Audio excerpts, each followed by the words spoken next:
ரெஸ்டாரண்ட்டில் வந்து பெரிய ஸ்வீட் ஆர்டரே எடுத்திருக்காங்க. அது எல்லாத்துக்குமே லட்டு, ஜிலேபி, பாதுஷா, பால்கோவா, மிச்சர் எல்லாம் அந்த மாதிரி கார வகைகள், ஸ்வீட் வகைகள் எல்லாமே உட்காந்து பேக் பண்ணி வச்சிடுறாங்க.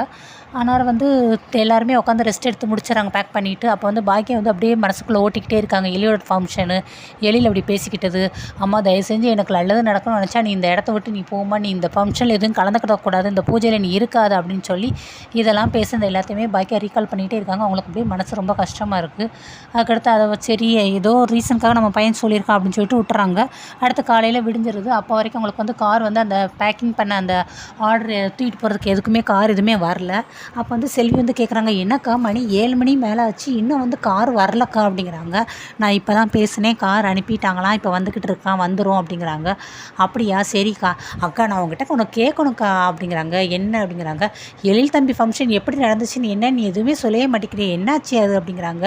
இப்போதைக்கு அதை பற்றி எதுவும் பேச வேண்டாம்